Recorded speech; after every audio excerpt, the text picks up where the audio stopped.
Hi guys! Welcome to our YouTube tutorial. Today we will teach you on how to create this kind of object here in Solidworks. For the first step, open your Solidworks application. Click the document icon on the upper left corner, then select the part. Then change the units to mmgs because the object has a dimension in millimeters.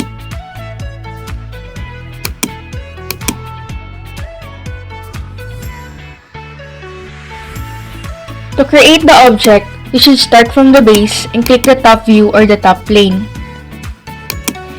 Next is to create a line with a length of 150 mm.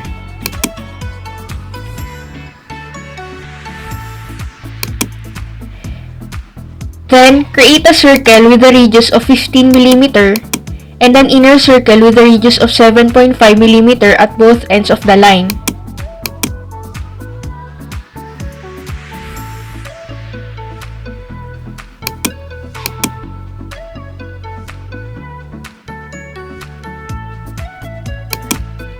At the center of the line, create a 30 mm radius circle.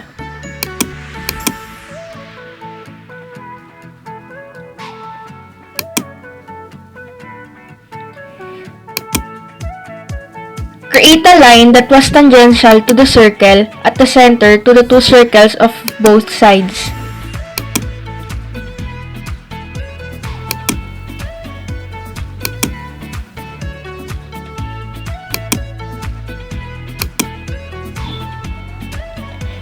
Click the trim entities to trim the unnecessary lines and arcs.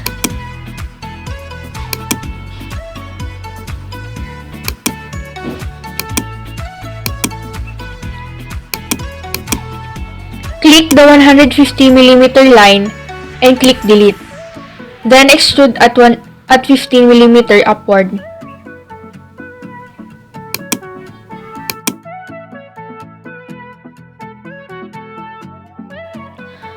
For the second base, click again the top view, click the face of the object, then click circle.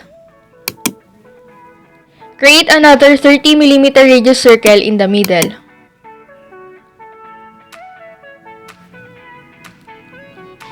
Next is to put a horizontal line in the middle and click offset entities to offset the line at the distance of 7.5 mm to its bottom and top. Remember to check the bilateral box to offset to both sides.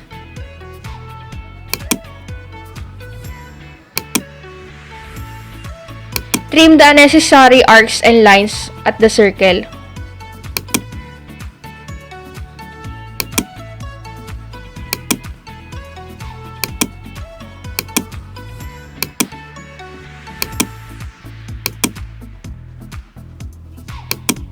Extrude the two semicircle at a height of 60 mm.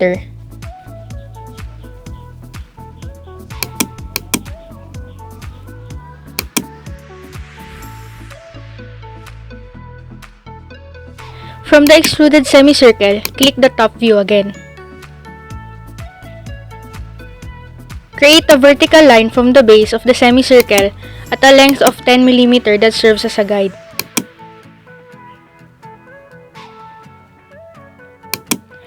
And from there, create a line within the circle and erase the vertical line.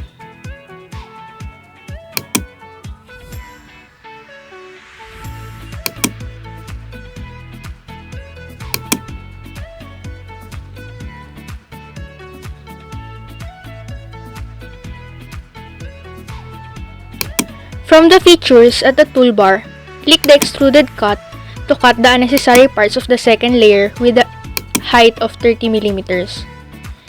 Click the selected contour to pick a side or face where you want to extruded cut.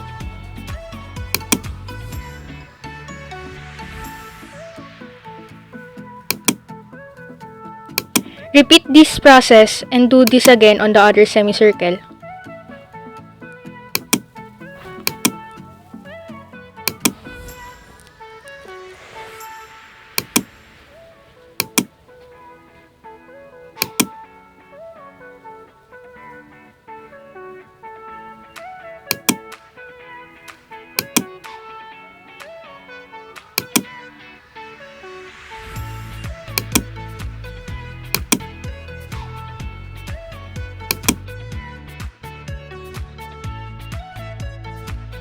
For the last step, click the front view of the object. From the extruded cut at the second layer, make a line for you to find its center. Then create a 6mm radius circle at the center. Once you locate the center point, you can now draw a circle from it and assign its value to 6mm radius. Delete the line, then click extruded cut and assign a distance of 40mm to punch or to have a hole on the second layer.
Put the dimension of the object.